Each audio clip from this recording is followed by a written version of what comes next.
আচ্ছা, গুছিয়ে কথা বলা মানে কি বিটিভিতে যেরকমভাবে সংবাদ পাঠ করে সেইটা, যেরকমভাবে রেডিওতে আমরা সংবাদ শুনতে পাই সেইটা কি গুছিয়ে কথা বলা?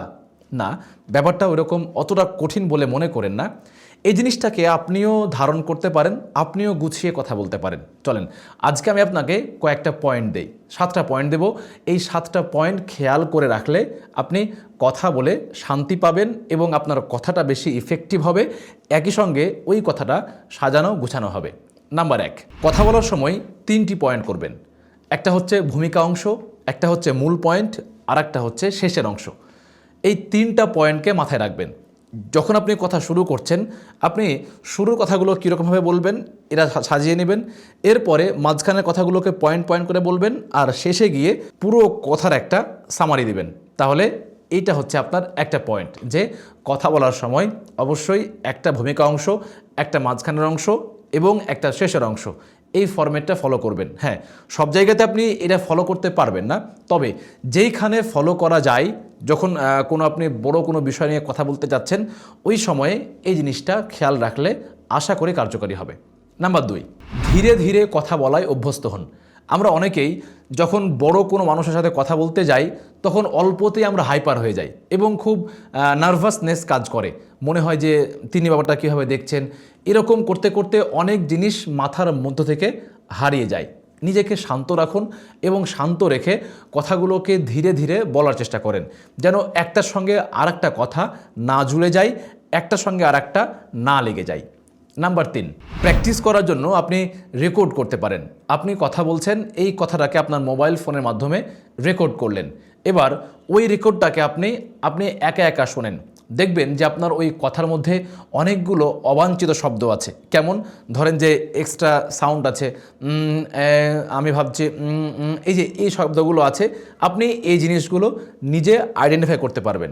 আবার যখন আপনি শুনবেন, ওই সময়ে আপনি ভাববেন যে এই জিনিসটাকে এরকমভাবে না বলে আমি যদি এই আঙ্গিকে বলতাম তাহলে জিনিসটা আরও বেশি সুন্দর হতো। তাহলে পয়েন্ট হচ্ছে কথাটাকে মোবাইলে রেকর্ড করে শুনুন। নাম্বার 4, এক লাইনে সারাংশ বলার প্র্যাকটিস করুন। আপনি পুরো কথার একটা সামারি দিবেন, পুরো কথাটার মূল ভাব কী এই জিনিসটা উপস্থাপন করবেন এবং এটা এক বাক্যে অথবা কয়েকটা সেন্টেন্সে শেষ করবেন, যেন আপনার সামনের যে ব্যক্তিটা আছেন তিনি আপনার এই পুরো জিনিসটা একটা মাথায় নিতে পারবেন। মনে রাখবেন, আপনার সঙ্গে চলে যাওয়ার আগ মুহূর্তে যেই কথাটুকু হবে ওইটাই হবে সবচাইতে গুরুত্বপূর্ণ এবং মনের মধ্যে ওই জিনিসটা বেশি স্থায়ী হবে। নাম্বার 5, কথা বলার সময় ব্রেক দিন, পজ দিন। কথা বলছেন, একটু একটু করে ব্রেক দিন। যেইখানে যেরকমভাবে ব্রেক দেওয়া প্রয়োজন সেইখানে ওই রকমভাবেই পজ দিয়ে থেমে থেমে কথাগুলো বলেন, তাহলে কথাটা আরও বেশি সুন্দর এবং চমৎকার লাগবে। নাম্বার 6, প্রত্যেক দিন প্র্যাকটিস করুন। আপনার কাছে যে মোবাইল ফোনটা আছে এটাকে দিয়ে ভিডিও করুন, এটাকে সামনে নিয়ে কথা বলুন। কথা বলার পরে আবার আপনি একা একা আপনার ওই ভিডিওটা দেখুন।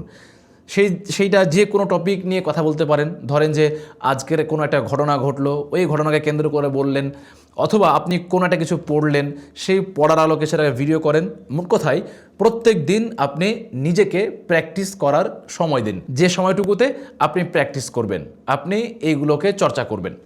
নাম্বার 7 এবং সর্বশেষ, কথা বলার সময় অতিরিক্ত জটিল শব্দ ব্যবহার না করে বরঞ্চ সহজ শব্দ ব্যবহার করুন এবং যেটা আপনার কাছে একদম পরিষ্কার সেই শব্দগুলোই ব্যবহার করুন। খুব কঠিন শব্দ ব্যবহার করতে গিয়ে একটার সঙ্গে আর একটা জড়িয়ে ফেললে ওই জিনিসটা খুব সুন্দর ইফেক্ট ফেলে না।